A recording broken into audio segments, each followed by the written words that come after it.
Declan, there's been a number of good questions have come in there, so we've got about 15 minutes, so we'll crack on.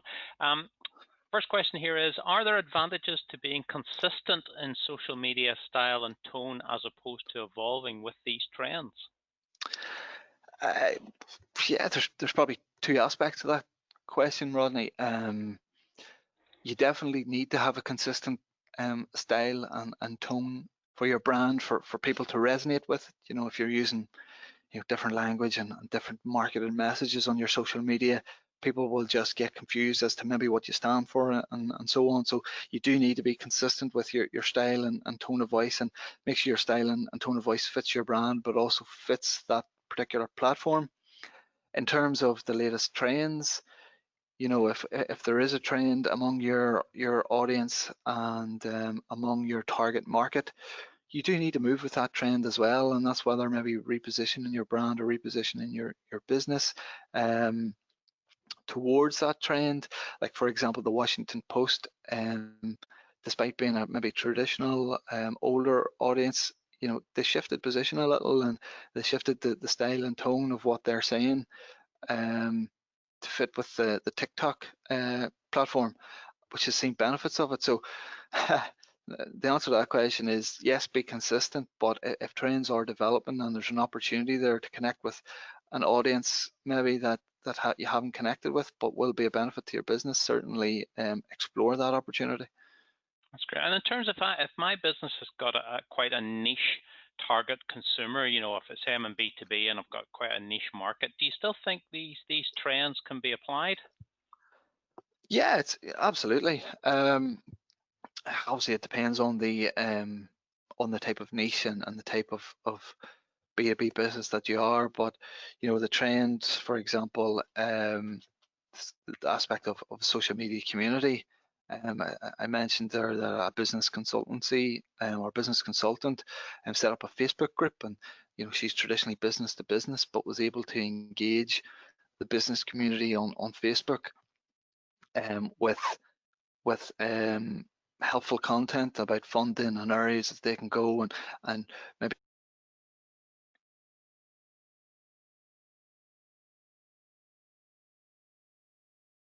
I suppose survive and maybe adapt and pivot and change. So in terms of a B2B business, if you have a niche market, do your research, find out where your audience is, find out what types of content that resonates with them, find out what they're looking for, and if there's a platform or a way to do that, by all means try it, experiment, see what works, see what doesn't work. Nothing ventured, nothing gained.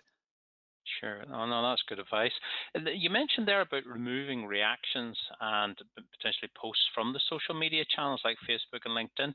Do you think there's a risk with that leading to a lack of engagement or a decrease in the user experience? Possibly. I think yes, if there's no like button anymore and there's no reaction button, there's no real way to engage with that post, bar maybe commenting on it or tagging a friend on it, or there's a real disconnect between the amount of people that like and react to a post as opposed to share it. So will it lead to maybe people sharing it more often? Will it lead to more comments? I don't know, but yes, there's certainly a danger that engagement may drop. However,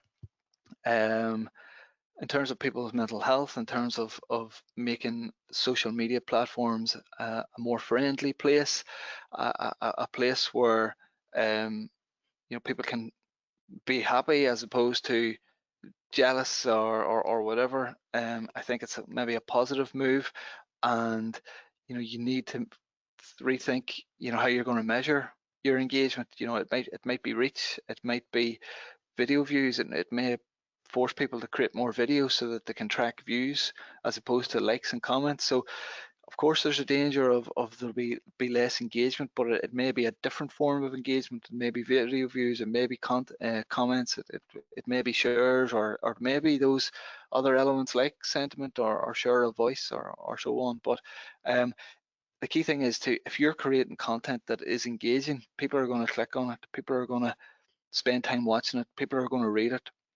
if it's engaging, if it's valuable, and if it's relevant to the audience, and that's the key thing. Okay, that's great. Here's a good one. If social commerce takes off, could this be the end of traditional commerce-based websites?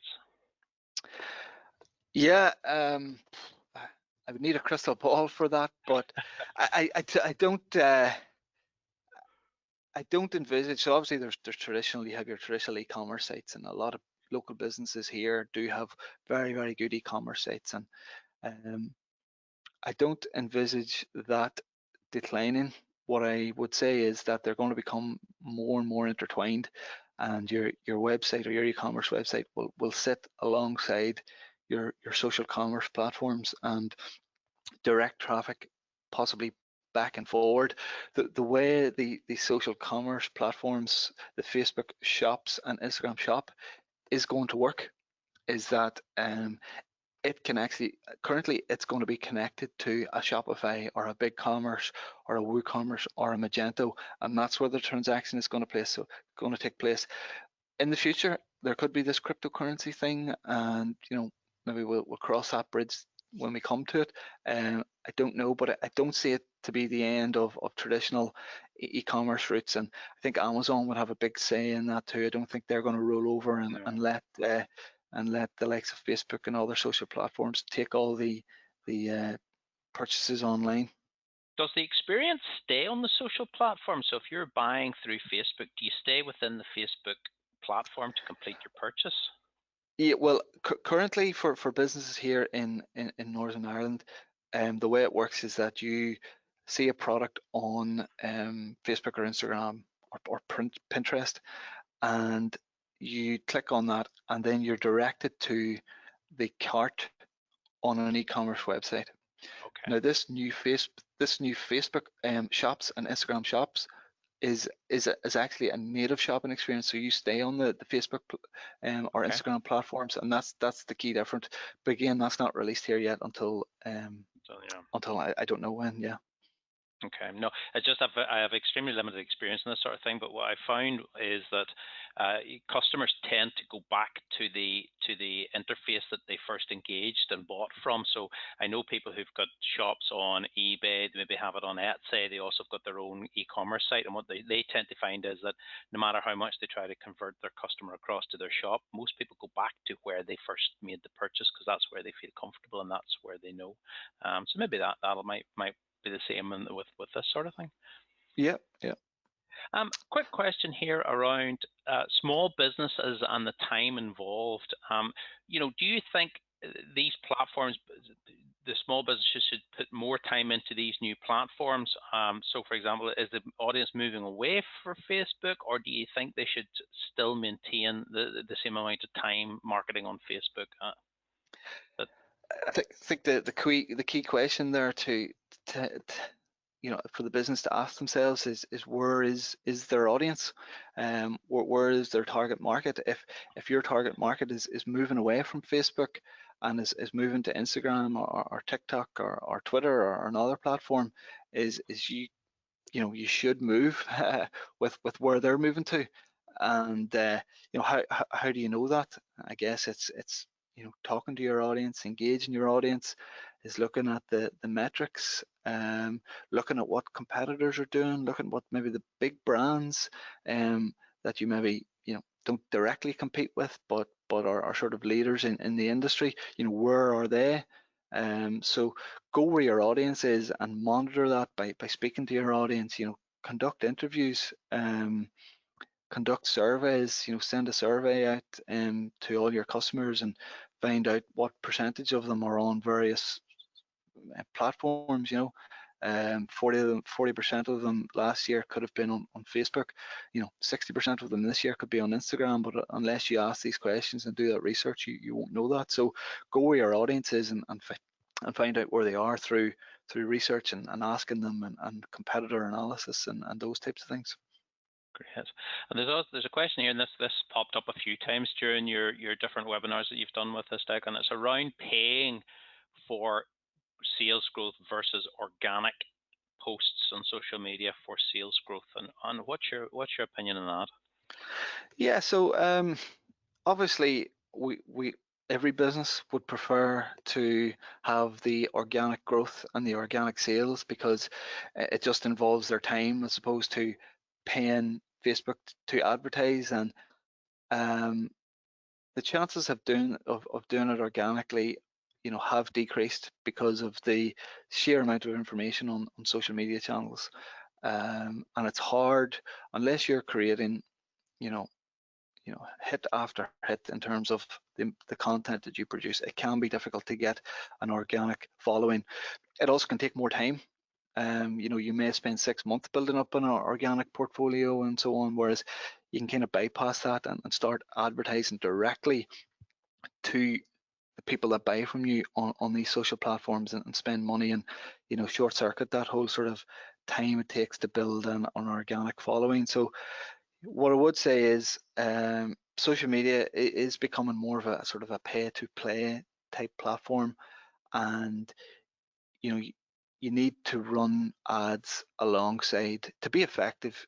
You need to run ads alongside your organic posts, and that's what I would recommend the most effective way to sort of generate sales. It needs to be a combination of both. And it's relatively inexpensive, obviously, depending on how much of it you do. But compared to other mediums out there, it is quite a low cost to get started, isn't it?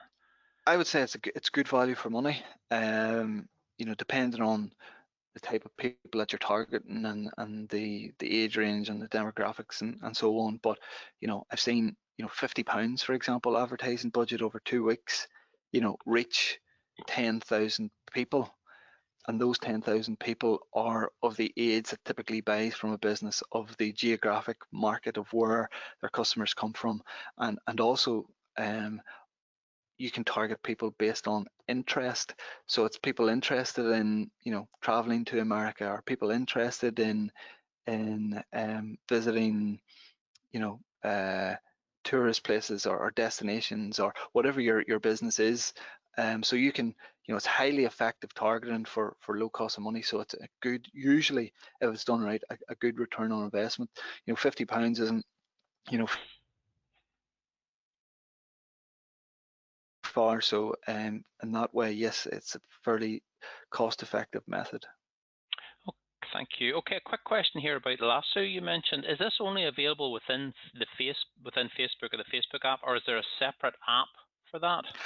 There's a separate app for that. However, you do need a Facebook account to create a Lasso account. So another reason why that could be very popular in the future, because obviously they have your Facebook data, so there's some sort of cross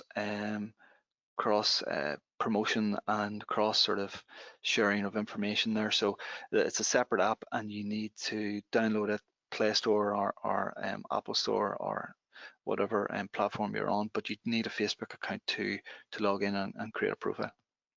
Great. You said that there were UK adults, 30% of UK adults were deleting their social media. There was almost a trend towards that. Is there any specific demographic of the age group that are doing this, or is it spread across all age groups? Yeah. So the 30%, the 30% of UK adults have reduced their social media Okay. consumption. About 8% have gone off it altogether. It's about 1 in 3 have reduced the amount of time they're spending on social media, and there's no particular demographic to that. It's My across the feeling board. is that yeah, it's across the board. My feeling that it would be certainly the 24 and up. In my personal opinion, and the people that I spoke to, and the research that I've done, it would be 24 and 25 up, who are maybe more aware of mental health than maybe the younger audiences. But yeah, 1 in 3 have reduced the amount of time they're spending on social media, and about 8% have gone off it altogether. Great. And one last question, Jack, and before we go, you mentioned that there was a big trend towards video and more video being used and across social media. Can you recommend any kit that might be a good value for money that would help people record quality videos for use in social media? Yeah, if smartphones nowadays have unbelievable cameras, and the new iPhone and the new Samsung and the Huawei devices all have really high quality, almost some of them have actually 4K quality videos. So a smartphone is fine. What you can also get is like a stabilizer, which is a thing where you connect your iPhone into it and hold it. So it's like almost like a stand or a handle, but it takes the shake away from maybe holding an iPhone. It steadies it, and you can get those for anywhere from £50 to £200. But they really help with the angles, and they really help with the shots that you can take, because you can do different angles, and obviously it steadies it and so on. So I think that is worth investing if you're serious about creating videos. There's also you may need some sort of video editing software then. So there's one called OpenShot Video Editor, which is a free download for Windows or Mac, where you can piece together various pieces of the video, and you can put music over it, you can put text or your logo over it, and things like that. There's also apps that you can edit your videos with too. One called Splice, which is a GoPro app, where you can edit the video actually on your smartphone. There's also obviously the smartphone itself has editing tools where you can crop content and so on.